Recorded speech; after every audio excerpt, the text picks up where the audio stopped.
All right, another episode of Bad Runner's Take with my friend Brian Wolf Runner Peterson. He's in Arizona. I'm in France, but that doesn't stop us from thinking about maybe controversial, non-controversial things that we like to weigh in on. We've done it several times now. No end in sight. Really enjoying it. Before we get into today's topics, welcome. Glad that you're here. Glad we're doing this together again. Yeah, man. It's another good one. I think we got some fun topics to unpack and maybe get a little bit on the spicier side this time with some takes and ruffle up the Yeah, audience. yeah. I think there's some spice today. But even before that, I've been impressed with some of these runs that you've been posting. Oh, man. Saw on Instagram couple back-to-back long run days, but that's not crazy. But the speed at which you're moving is pretty crazy to me. What are you training for something? Yeah, I mean, just had a good 12 weeks where, the schedule with the family has aligned and just gotten a good groove with running more Yeah, regularly. So, yeah, those are kind of the good, like, zone 3 runs or, mix in a little bit of a 5K tempo in the yeah. middle of a 10 miler just to keep it engaged and Keep yourself young. entertaining. Yeah, exactly. Yeah, I mean, that's I all mean, I good. saw some 6 minute miles in there. Something Yeah, that started with a six. yeah. We'll see. There's a Air Vipa race here in November, past Mountain Cool. 50. So, yeah, Yeah. I haven't signed up yet. So, letting the body kind of decide if I want to go sub ultra and let it rip from both Mm. ends of the candle, or drag it out to a 50K or 50-mile effort. So, we'll see. I mean, that sounds fun. And I guess speaking of our Vipa, let's just go. Let's Yes, go sir. for it. I mean, if you want the results in our pre-discussion, Brian and I were talking. If you want the results, there's some fantastic podcasts going through the results, fantastic content in our Vipa. But we're not here to necessarily talk about the results, but I think we've got some more to say about the race in general because it did capture everyone's attention and imagination as well. It should. It's an interesting race. It's a good race. But you heard a podcast, something about that, right? Yeah. So I mean, just to touch on Javelina at the high level, it was a hot year. It was very Oh much yeah, 95 to 100 degrees out here, and we talked about how the heat was going to be a factor, but didn't have any really impact on the top times on the podium side for men and women. Both men yeah. and women's winners were second fastest times out there. That's crazy. Yeah, crazy, right? So I think David Roach was just a couple minutes off of actual John Ray's course record, and yeah, I mean the talent out there on that course is incredible. Yeah. But yeah, AJW came out with a podcast. He's kind of doing a little series here talking about kind of the early 2000s, late 90s era of races and race directors and kind of resurrecting, some of these races, for this Hmm. generation's, curiosity and knowledge. So he had Jerry, the founder of Javelina 100, Mm-hmm. who went on his podcast for about 45 minutes to an hour and kind of talked about Nice. her experience. It's a great listen. I would recommend anybody to listen to it. It was I learned a lot, and it was pretty cool to learn about the scene out here in Arizona. So they Yeah. touched on Javelina because she's the founder, and yeah, she basically said she started Javelina 2003 as she was kind of exiting the sport as a participant and kind of wanted Yeah. to do this as a way to give back to the sport and the community, and just came up with this kind of sinister idea of running 7 loops at the time for a 100-miler Whoa. around Halloween. And yeah, so basically the point or the thread that I wanted to pull on was that she made this comment about how, she went to the park system there because it's a closed park, so she had to go get permits, pitched the idea. They were a little lukewarm on it. And Mm-hmm. following year or later in that year, a new director was in the role, and he said, "Hey, go for it. Why not? Let's see what happens." So Javelina almost didn't even get off of the runway there. We might not even Wow. have had it if it wasn't for that change Wow. in people at that position. So she gets the green light. She advertises it with, like, I think 3 or 4 months notice, and gets almost about 100 people out there on the first year. Yeah. It's impressive. And yeah, once she basically paid herself back for all the cost to run the event, she fully donated all proceeds back to the park. So I think she ended up saying it was close Wow. to about a $10,000 check that Wow. she laid on the Parks and Recs desk and said, "Hey, thanks. We had a great year." And the justification for that was that she just didn't feel right profiting off the volunteers who run the race. And that's a scab that I've been scratching at for a long time, and the wound has not healed. And when I heard that, oh boy, I was like, I got to run to Yeah. Josh because this is a good Yeah. topic to kind of tease a little bit. Yeah. When I was early concepting Bad Runners Take, this idea where we weigh in on current events and issues, whatever, within running, this was one of my first things I threw out there is, volunteer. How do we think about volunteer? Because it's people want to volunteer. I mean, people who make money, who have good day jobs, love the community, and they just want to volunteer. But that's interesting to me. And then there's also people who do it, and they're not high net worth individuals, but and they still love the community, and they just want to do it. I don't entirely understand volunteer culture, to be honest with you. I mean, I'm as someone who's started several businesses, volunteers are not dependable. They have varying interests. None of those interests are money.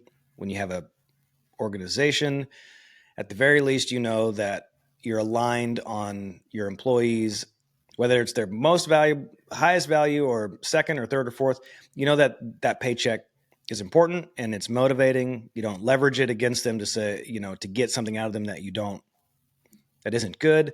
But at the same time, there's at least some aligned interest on, my organization will pay you, and in return, you're going to offer the service. So living on volunteers is very difficult.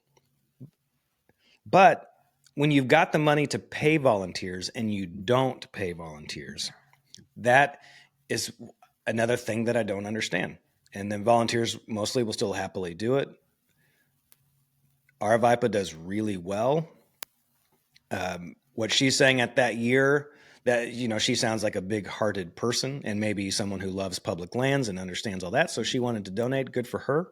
I support that. That was her money to do that with. She's welcome to do that. And it didn't sit right with her because volunteers helped put all that money in her bank account. And so she thought, you know what, this is too complex. I'm putting words in her mouth, but this is what I would say. You know what, this is too muddy. I'm going to be above board and just say, hey, I didn't make money off of this. Thank you for all your help. Fast forward, what is it, 20 years, 21 years? 20 plus. There's probably still a lot of volunteers involved. And maybe there's some donation going, but it's a for-profit entity and they keep the money. So here, this is me walking down that path and saying, our VIPA makes a ton of money, lots of volunteers involved. This is every race in the country, by the way. I'm not singling our VIPA out. It's just that she's the one who said it. So after all that, I'm going to reflect back to you as someone who doesn't have their own race yet. When you run a race, does this even cross your mind? Who's getting paid and how they're getting paid? And if answer that part first. And I got some follow-up. It has, yeah.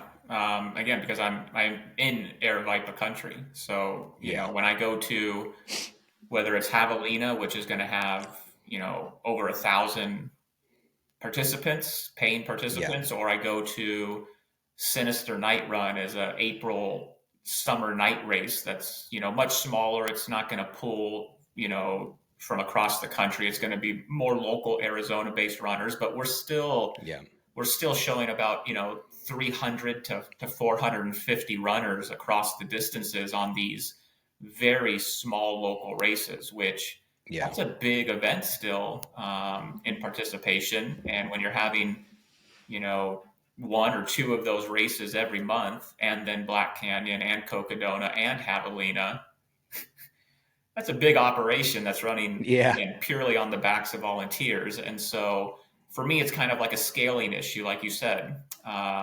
In the early days, as you're building up an event, you are solely dependent on volunteers. And then at a certain point, I think the revenue switches over and you no longer necessarily are financially dependent on volunteers, but it's still profitable and a wise business decision to keep the model going if it's not broken, even as you scale up. Yeah. I mean, I think the profit motive is critical, and even to look on it without judgment, Does this person want profit? Do they not want profit? Like it's important for the economy to go forward. If we want trail running to grow, someone with a profit motive coming in and building something where they could potentially make profit, like a Candace Burt who's done really well. Obviously, Jamil Curry who's done really well. We want that. Like that's a good thing. So part of me thinks, okay, as a runner, before I had ever owned anything in trail running, I would think, oh, I want this person at the top, man or woman, I want them to be really wealthy because of this race. So I don't mind, I have a ceiling. I'm not going to pay anything, but I don't mind paying because, and if they take home a lot of money, I've had a great race experience. They take home a lot of money. That profit motive combined with loving the sport, whatever, is going to make them want to do it next year. And if their ambition wants them to make it bigger and better that next year, I also celebrate that. It all collapses at some point, the need to grow year over year. So as a runner, at the time I would think, okay, yeah, I don't mind that this person makes a lot of money. Now that I've been on the side where I run an event, I think, okay, I really want to this feels different now because I'm got money coming in the door. I don't have an excess, but I've got money coming in the door and I'm got this profit motive as well. I want to build a race that also allows me to take home some money. And I've got these people who, because the culture is to volunteer, it's just like, oh yeah, great. I'm going to get some volunteers and people want to volunteer. And so now this is almost circular, but it feels different when you're the one writing the checks and seeing the money coming in and thinking, okay, this is perfect. People are willing to pay $150 for this race. I just can't pay these 55 people that it takes to put on my 50K. If I had to, I'd have to raise the prices. So as a runner, I didn't mind it. As someone who puts on a race, part of me doesn't want to have this discussion because once I do make a lot of money, I don't want to then have to come around and talk about it, to be honest with you. Right. Well, I don't know. I'm thinking about out loud. So yeah, you take a stab. So I think it's just a matter of scaling the investments you're making outside of the race as well, simultaneously as building up the race, keeping that founder spirit as part of the race's identity as well. Because maybe there is somewhere some publication or, public communication on what, Aravaipa or Javelina specifically does to give back and the amount that it donates. But again, the fact that we're maybe asking that question and we don't know it as quickly off the top of our head is what time the runners have ran recently. We know the race results right off the top of our head and can locate them, but just keep scaling equally with what you're doing outside of the race, or keep giving back to the volunteers in a greater way, right? It's race credits that you're getting. So you don't get a free entry as you volunteer, which would be, a $400 to $500 value at the 100-mile race. You get maybe $100 race credit. So something has to scale equally with what you're doing to give back to the community and embracing that founder spirit and just the overall trail community that wants to embrace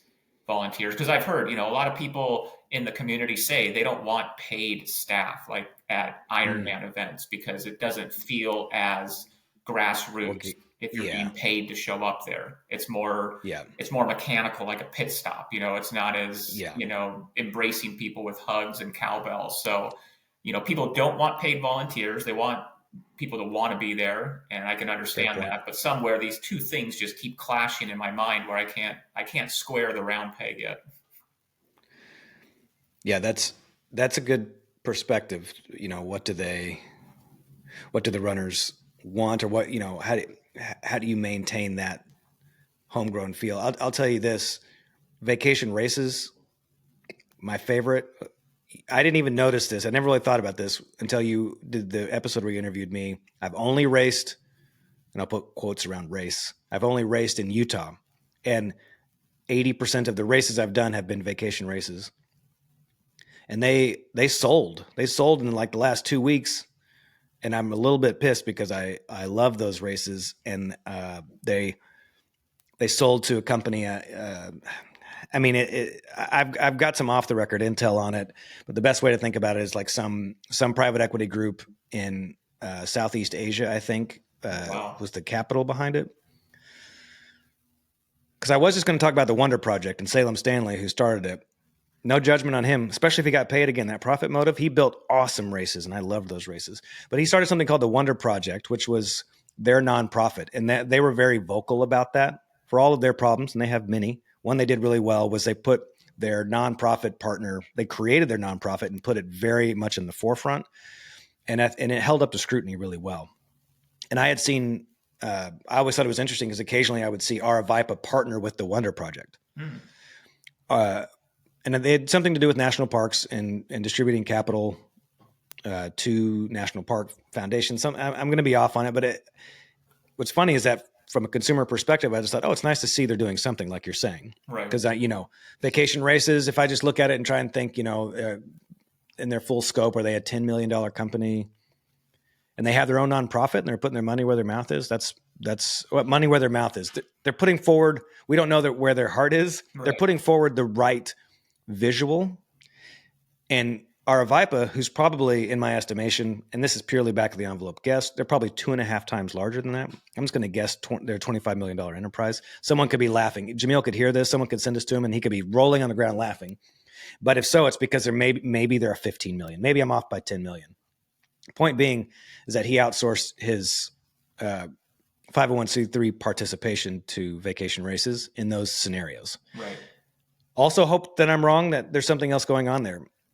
And the unfortunate reality is that sometimes this is also all just greenwashing anyway. This is all just virtue washing in order for people to be a little bit happier. So to come back to the volunteer thing, so long as the volunteers know, I think so long as they know that this is a for-profit company, they're making money, you volunteer, you get some race credits, there's value to that.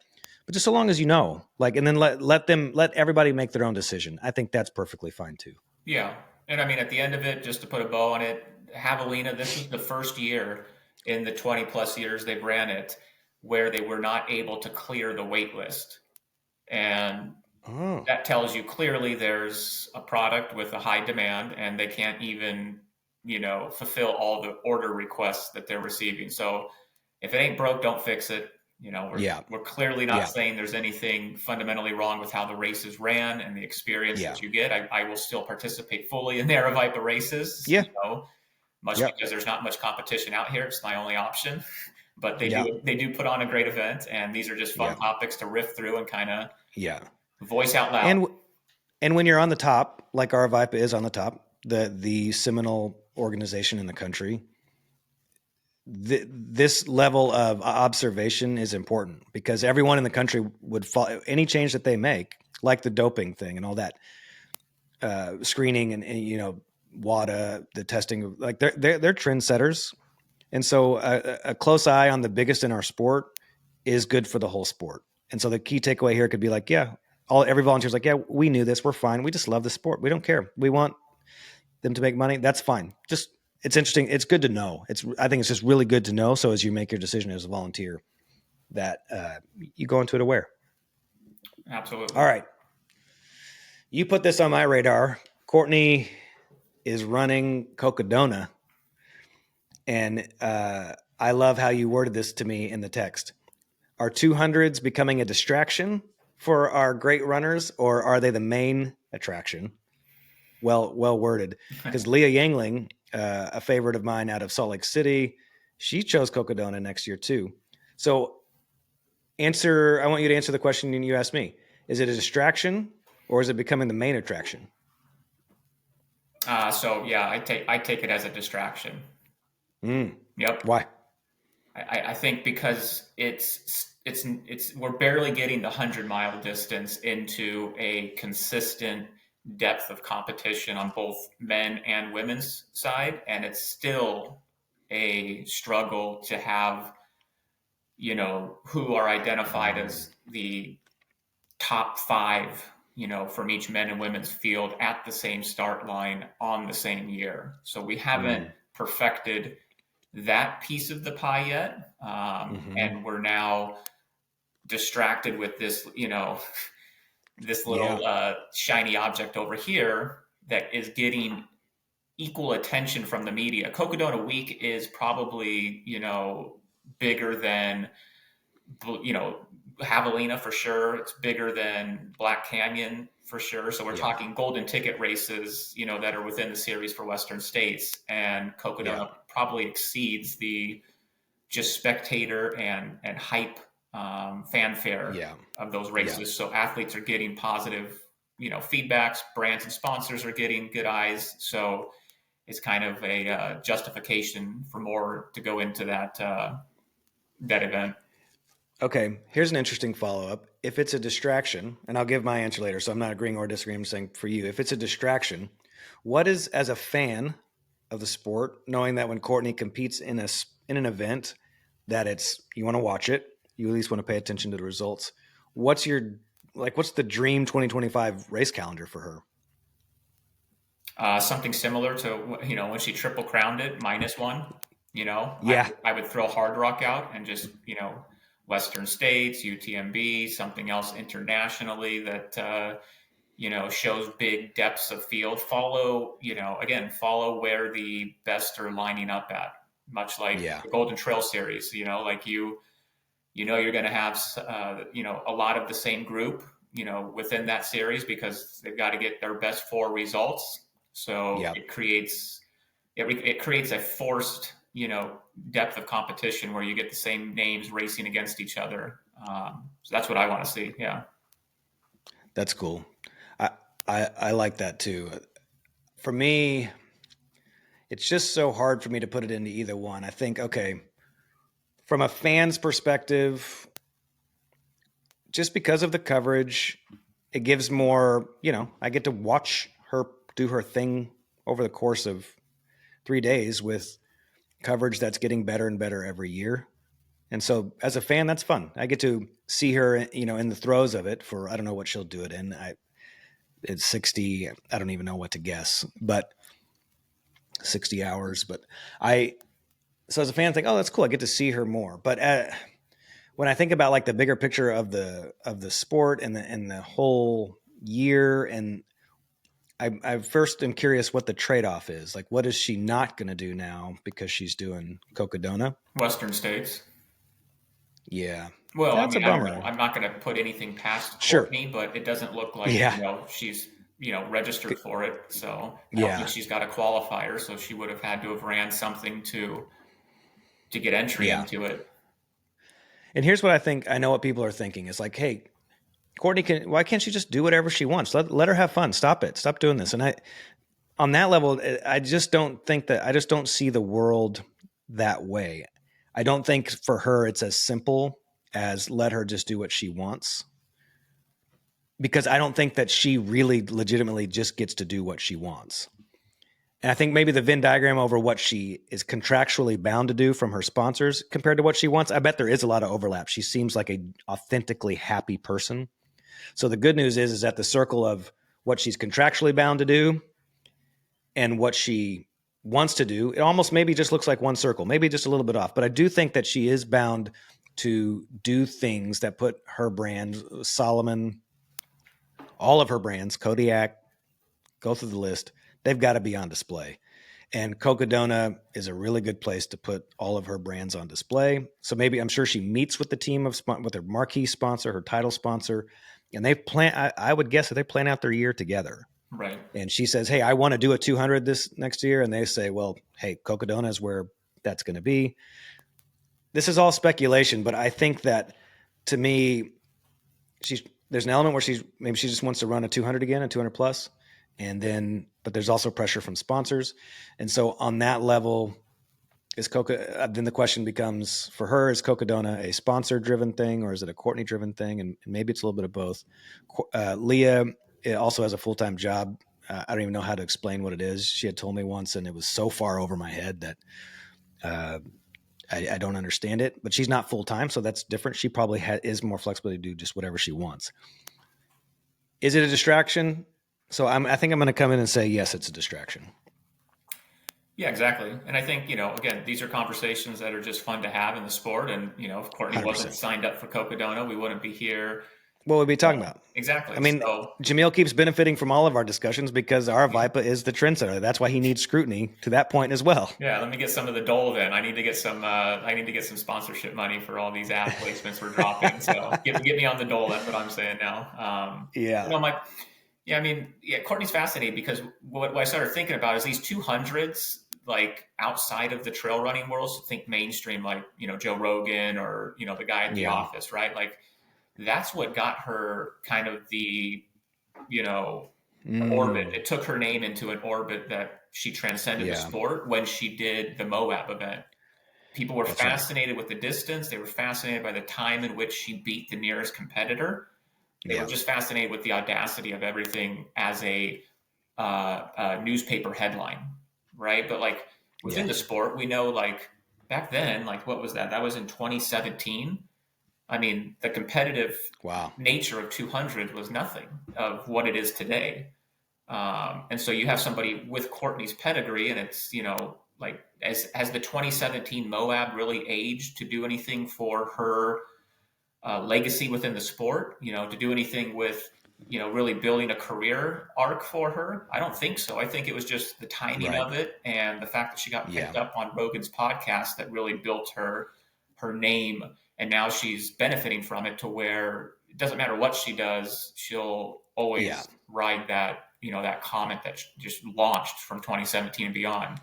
And when I look back, like she's ran UTMB 3 times, I believe, Western States 3 times with a DNF, and Hard Rock 4 times with a DNF. So, again, the buckets aren't totally filled where I think she's done writing her legacy, and I'm my thirst for more Courtney is quenched at these big races. Like I want more. Like those aren't Scott Jurek numbers. Those aren't Ian Trayson numbers. And I'll throw this at you now. If Jim Walmsley signed up for Cocodona next year, how much more radical of a response or pushback do you think people would be having to Jim if Jim decided he's running Cocodona? Would they? I feel like they'd be a little bit more annoyed than Courtney. Courtney gets a pass. I mean, when you asked that, I had a somewhat of a visceral response to that. My initial thing was absolute disappointment. Right. Like why would he be doing that? He doesn't, he doesn't need to do that. There's so much more left for him to do. I want to still see him at West. Yes. I want to see him at Western States again. I want to see him at UTMB again. I just want to see him do those over and over. Yeah. Like I feel like he's better than the Cocodona 250. Yeah. And I think like she is too. Yes. Yeah. I'm with you on that. And that's where I go back to the Venn diagram thing was like, okay, is it just what she wanted? Well, fortunately there's eyes and ears. To this other point though, is that, when a brand, let's just say it's Solomon, chooses to pay her, just because I don't know the numbers, I'm just going to use the number $100. They're going to pay her $100 all year. She's sponsored. Well, when that rises up to the decision makers of whether or not they're going to allocate that money to her, it arrives on their desk as a number with a plan attached to that number. This $100 is going to get the company, and it's going to be a couple of different things, but maybe this $100 is going to get the company $1,000 in sales. All the people who are making decisions about these sponsored athletes, and people often act like sponsored athletes are like that they're entitled to these contracts. When these contracts are only worth anything because that's the tactic that company thinks will work for them. So Courtney, the part of the reason that she can't just go do whatever she wants is because there's this very real thing with her contractor when she's up for renewal. It's like, well, hey, you only did the Salt Lake Foothills 50K, no visibility on that thing.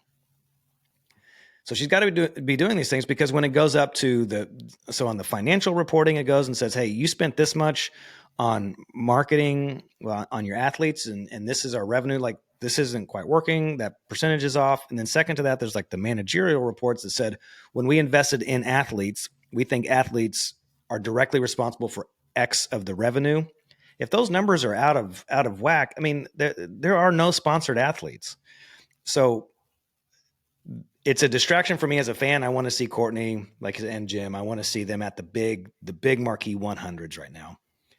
But I think ultimately, and here's my conclusion on this, is that this speaks to Cocodona's numbers, the eyes that they've got. I think this speaks to that.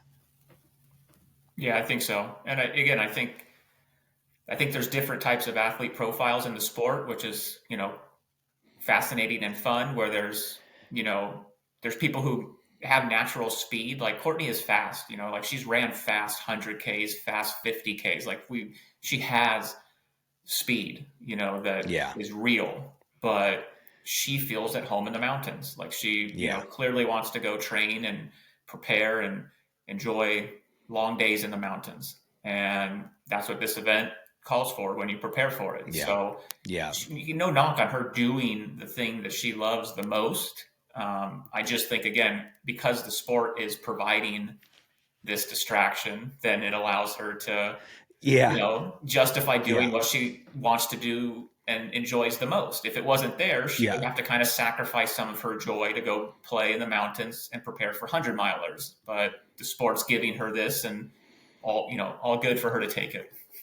Okay. So here's what I'm going to tell people is that Wolf Runner said it is a distraction, but it's Jamil Curry's fault. Absolutely. I'm really stoked. I mean, okay, then just put this on. I'm always, I like Cocodona Week and I like watching it. So regardless, that's going to be a good week. Yeah, totally. I mean, Okay. the fascinating thing is that Go ahead. Dan Green, who just came in third place at Javelina and ran a sub 13-hour Javelina, Yeah. is in the field at Cocodona. I mean, it's just radical that you've got, just such a spread in talent. Yeah. That fine, Yeah. again, but I think he's a mountain guy who loves mountain training, and, coming off Javelina and not getting the golden ticket, maybe he's just, ready to hit the reset button with a nice 250 miler in the Arizona. Man, for Dan, and I know he runs for Roman Run Co. They've sponsored a few things I've done. He does, yeah. He that's got to hurt to get that time and not lead to a golden ticket. Yeah, that's just where the sport's at now. It's it's crazy, especially at these races that are fast like that and don't present technical challenges other than maybe the weather and fueling strategy. But yeah, I mean, they're going out there and ripping sub 7-minute miles for the first 23-mile loop, and dealing with the 90-degree heat in the middle of the day and still just dropping these sub 13-hour. So on a mild temperature day at Javelina, I mean, eventually you might start seeing this drop down into the low 12s. It doesn't even make sense. Doesn't even register. So what do you got? You were talking about my training a little bit early at the start of the podcast. You were telling me you might be signed up for something as well. Yeah, this is where it's funny because I think about what you just said, and then I'm like, I'm signed up for the Paris Marathon. I signed up a little while ago, and I got in. I thought I got in, and then I was talking with Joe Corcione. He said, I think 800,000 people try and sign up for that thing. There's no way that you're in. I'm like, I think I'm in. I don't know. And I couldn't find the email, and this is typical me. So I was like, I don't know. I think I'm in. And I got an email yesterday that said, congratulations, you are definitely one of the ones who are in, and get ready. It's April, whatever. And my takeaway is like, okay, can I get sub 4 hours? And compared to what we're talking about with Javelina. But, I'm going to put some number on it. Because in ultras, I never run for speed. And that's part of the fun. Like it's because we've learned my intensity surrounding business and sort of my idealism as a father and husband and family man. Like for me, mountain ultra trail and desert ultra trail is a moment where I can just turn everything off and just be very, very present. And so time hasn't mattered. Now I'm going to run the Paris Marathon, and it feels very bizarre to me to be thinking, okay, I'm thinking time again. I'm thinking all this sort of stuff. It feels like I'm clocking in for work all of a sudden to do it. And I'm a little overwhelmed because I'm so out of shape right now. But on the other hand, I looked at the course, and it's if you like Paris even a little bit, it's just an unbelievable course. So I don't know. Do you have road marathon experience? No, because I went straight from like running in high school and that regimented all about seconds and splits and such. And so when I went back into running, I was like, man, like it doesn't sound fun to chase splits and 5K and half and marathon time. So I just got straight into the trails where, like you said, you get away from it a little bit, but like I don't think I don't think you should ever totally lose track of fitness Yeah. and form and doing the things that make you a faster, more efficient runner. And so I think Yeah. you'll benefit tremendously from this block, and Yeah. hopefully you'll learn something and you'll use it going forward. I think that's the biggest mistake. You know, some of the people who get into ultra running for the soul of it and just turning things off and running. That's one of the ones that they make, is because you still have to be aware and do the things as a runner, that Yeah. builds the right fitness and economy to be successful at a 100-mile distance. So, Yeah. I was always surprised as I was building Borderlands and just getting to know more and more trail runners that way. To me, I just thought, if you're a trail runner, and in the way that we describe it, and I think you've described it better, this mindset of a trail runner and how we think. I was surprised at how many people were, while they were like, we were this trail running group and doing stuff together as trail runners, went off and we're running road marathons also. Like there's a constituency of people who will never run on the road and will talk shit about the road. And then there's this other group that is all in with the community because they have the mind of a trail runner, even though they'll still go out and have a blast on the road. And that's I'm trying to summon that energy where it's like I can't abandon my trail runnerness. And to me, that feels like the same thing as like if I'm a punk rocker, but I have to wear a suit and tie to work. Like I'm not abandoning that part of who I am. But maybe my question to you is this, because I think you've articulated it better. I don't have to be a trail runner. I can still be a trail runner while I'm running the Paris Marathon. What do you think of that statement? absolutely, Yeah. 100%. Yeah, no matter where. What does it mean to be a trail runner if not 100% running on the trails? Because I'm not running on the trails. But what does it mean to be a trail runner? I think, like you said, it's kind of that not embracing typical running stereotypes. Yeah. It's that excitement and desire to want to wander, a little bit, to hear the sounds of the trail crunching, right? Like to long for that type of Yeah. experience. Like it's a guttural thing. Like you're Yeah. not going to feel necessarily in your environment, in a 50,000 participant road marathon, right? But you Yeah. are still going to be surrounded by people who love running, and I think you're going to be surprised with how much you're going to connect with the Hmm. experience. You're not going to feel like a fish out of water because Yeah. you're a trail runner, but you're a runner Yeah. first. It's Yeah. not the other way around. Like it would be like if you Hmm. were in a some sort of like seminar with musicians, and Yeah.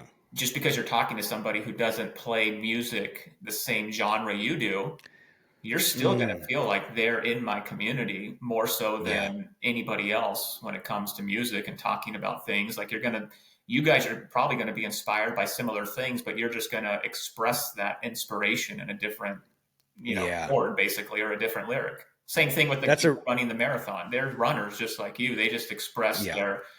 their running in the pursuit of a road marathon. Yeah, that's really good. That analogy, I lived it recently within music. There's a guy here that I met from Israel, and he's a professional, like really interesting, like freeform jazz saxophone player. And I could never comp that on a guitar. I could never play along with that on a guitar. But there was still a shared like language around music that you can keep going up higher until eventually it's like, okay, maybe the only thing we have in common is that this is music. Then our specialties go way off. And so, yeah, to your point, I mean, marathon's not that far away from what I love, but I've just always just loved the 100-miler. And so maybe on some levels, I'm a fierce monogamist. And that's how I talk about my fandom of Texas Tech football. I just can't, even though I paid tuition at the University of Utah, my loyalty was to Texas Tech football. So with this, it feels like, it feels like I'm being disloyal to it's, so dumb. Right. But you're right. Like you're still surrounded by, we still got that running thing in common, regardless of how we express it. I think that's interesting and philosophical. Yeah. And I mean, and you've got tattoos, you've got a beard, you're probably going to wear, Path Projects or some other, Yeah. trail running brand. So you're going to look like I'm a gonna still be, yeah. Make sure they still know. yeah, exactly. They're gonna know. But definitely, yeah. I Yeah, mean, surrender to the process. You know, you've got to go yeah, into a road marathon training differently than yeah. going into a 100 miler. Like that's what I was listening Mm, to David Roach about, or people talking about mm, him, is like the way he approaches these things is all about specificity. You know, like he won't, mm, you know, if he's got a treadmill workout because he needs to hit certain paces and the weather outside sucks, he's getting on the treadmill and he's hitting the paces that the body needs for the mm. adaptation. He's not, Wow. he's going to sacrifice fun and pleasure for fitness and the science of what he's trying to build his body to do.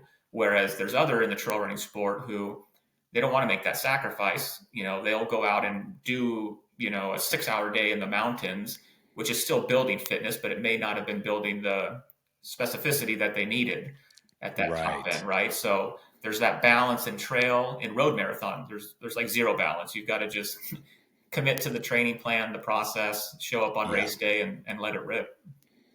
Yeah. And I was inspired by the conversation I had with Jacob Pusey. I've mentioned it a lot, and I've started to find it, but he just talks about, because he's got experience in both trail and ultra trail, sub ultra trail, marathons, and just talking about finding that there's a unique rhythm that's only available to road runners that we don't have on trail. Trail, we have a unique rhythm that's only available to trail, not available to road.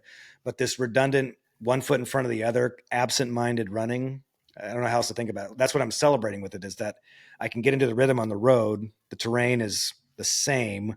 I can really it feels almost like a meditation opportunity. Like I can really just settle in, feel my body, find this spot, and then just where the ultra trail person in me comes out, I can just do the work. And that to me does sound like fun. Oh, it's yeah, I love it. I mean, I long for that trail that I can still run with my mind shut off because you know, Yeah. like my yeah, I don't really run a lot of trails I'm not familiar with because it's so annoying to have to like be glancing at my phone or my watch or trying to remember where the turn is. Like I love a Right. route that I have Oh, memorized, yeah. and I love a route that has that ability to just like turn the mind off and still just run, you know, on autopilot. I hate Yeah. over technical trails where I've just got to have my head just like hunched down and every step is a intentional step and you know, you've got to react to a rolled ankle and off camber land. Like Yeah. that's I don't like that. So I am still very much that road runner that likes that metronome pace where you just lock in and go. And then, you know, I've got to adapt to being more open to power hiking and technical trails. Yeah. Yeah. The only reason I like in the middle of the race, like having to find every flag, is because it forces you to walk with an excuse. Because I hate if walking. you run too fast, right, you run too fast in those sections, you could get lost so easy. So you like have to get to one flag, stop, wait till you see the next flag, and then go. Road running, there's no excuse. I mean, it's just like if you've got it, unless you just have to stop, there's no excuse to stop. Yep. So what's your plan? Are you going to get a coach, you think, for this build up or? I have been kicking that around because I do feel like I'm in the place where I can do marathon training, not in the place where I can do ultra. I want to do ultra road eventually. So yeah, I'm contemplating that, because if I am going to set a goal time, I do need help to get the goal time. Finishing feels like no problem. I could, walk the thing and, get it done in 6 hours. But yeah, probably going to get a coach. I'm going to probably tap Believe in the Run to help me find the right gear. Oh, you got to Because get if a it's up to certificate. me, yeah, if it's up to me, I would just choose the best looking shoe, but I need to find a shoe that actually, works with who I am and how I run. On that point, the other day I went to the Adidas store and I held it doesn't even feel real. They have like a super, super light shoe where the upper is like translucent. You can Okay. see through it. It's so light. It's lighter than my iPhone. It's Wow. unbelievable. But yeah, and when they talk about those being like a single use or 100-mile use, it felt so fragile. But yeah, I want to shop around and find the right shoes for it. All that kind of sounds like fun. I've never been in that space. So It's crazy how the not to get too off track here, but it's crazy how the road running shoe has come 360 to the initial like waffle iron Nike that Bowerman Oh. made for Prefontaine. Like he would the first Nikes they would disintegrate after like 1 mile on the track, and now they're like, hey, that's actually a good business model. Let's go back to that. Let's make a $500 shoe that they can run one marathon in, and then they're basically Oh my gosh, they're good trophies. point. You just put them on the wall with the time and the date. And That's exactly right. That's what they are. They hang with because you can't ever wear them again. That's a great observation that we've regressed. I wonder if that's a business model, or if that's like, as engineers, can't you make it last longer? I don't know. I'm not an engineer. I don't know how hard that is, but couldn't you make it last 5 times longer? Same weight, surely. I mean, there's a French engineer with his accent like, oh, we cannot make it more, the performance of it would be sacrificed if it lasts 1 mile longer than 26.2, Yes, a purist. Yeah. Yeah. Yeah. Well, yeah, I do. So the gear stuff is fun. Like, I've been doing those episodes with Believe in the Run, and I've never been a big gear guy. Like, even to this day, and I've owned dozens of guitars. I could never tell you the model number of any single one of them. I could tell you the main brand, but I've just never drilled down. Always, not guitars, but shoes. Always shows how they look. So I'm excited to do this. It gives me some purpose in my running right now. I haven't had purpose in my running in a while, so I haven't been running as much. So I'm what, 7 months out at this point, 6 months out. Is that true? Yep. So it's something to do, and Yeah. I need that.